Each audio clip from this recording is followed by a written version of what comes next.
கொடநாடு கொலை கொள்ளை வழக்கில் அடுத்தடுத்து பல்வேறு திருப்பங்கள் நடைபெற்றுக் கொண்டிருக்கும் நிலையில் அதிமுகவின் முன்னாள் அமைச்சர் மற்றும் மாவட்ட செயலாளர்களுக்கு இதில் தொடர்பு இருப்பதாக செய்திகள் வெளியாகியுள்ளது பெரும் பரபரப்பை ஏற்படுத்தியுள்ளது. இதில் முக்கிய மூளையாக செயல்பட்டவர்கள் என்று குறிப்பிடப்பட்ட மூவரில் ஜெயலலிதாவின் முன்னாள் கார் டிரைவர் கனகராஜ் போலீசிடம் சிக்கும் முன்பே விபத்தில் இறந்துவிட்டதாக கூறப்படுகிறது. மீதமுள்ள கேரளாவைச் சேர்ந்த 2 பேரில் சயனனும் கார் விபத்தில் சிக்கி படுகாயங்களுடன் கோவை மருத்துவமனையில் சிகிச்சை பெற்று வருகிறார்.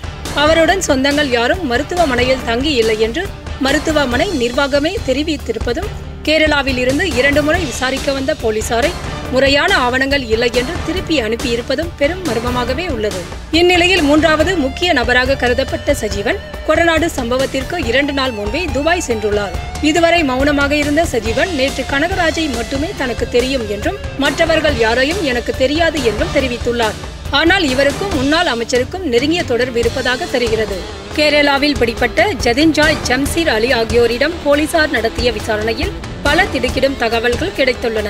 முன்னாள் அமைச்சர்கள் மற்றும் சில மாவட்ட செயலாளர்கள் செல்போன் எண்களில் ஜதின்ஜாய் ஜம்சீர் அலி ஆகியோர் தொடர்ந்து பேசி வந்தது தெரியவந்துள்ளது. கொடநாடு பங்களாவில் காட்டில் மெத்தை பர்னிச்சர் அமைக்கும் பணியில் ஜதின்ஜாய் ஜம்சீர் அலி ஆகியோர் வேலை செய்ததாகவும் வேலைக்கு அனுப்பி வைத்தது முன்னாள் அமைச்சர் என்பதால் இருவரும் அவரிடம் பேசி வந்ததாக தெரிகிறது.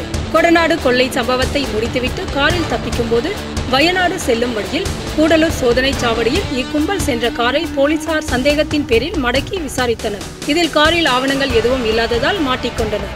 அந்த சமயத்தில் ஜிதின்ராய் ஜம்சீர் அலி ஆகியோர் எங்களுக்கு முன்னாள் அமைச்சரை தெரியும் என்று கூறி செல்போனில் பேசியுள்ளனர். அப்போது போனில் பேசிய முன்னாள் அமைச்சரும் போலீசாரிடம் இவர்கள் எனக்கு தெரிந்தவர்கள்தான், காரை விடுங்கள் என்று கூறினாராம். இந்த தகவல் தனிப்படை போலீசாரின் விசாரணையில் தெரியவந்துள்ளது. இதையடுத்து முன்னாள் அமைச்சர்கள் மற்றும் மாவட்ட செயலாளர்கள் சிக்குவார்கள் என்றும் எதிர்பார்க்கப்படுகிறது.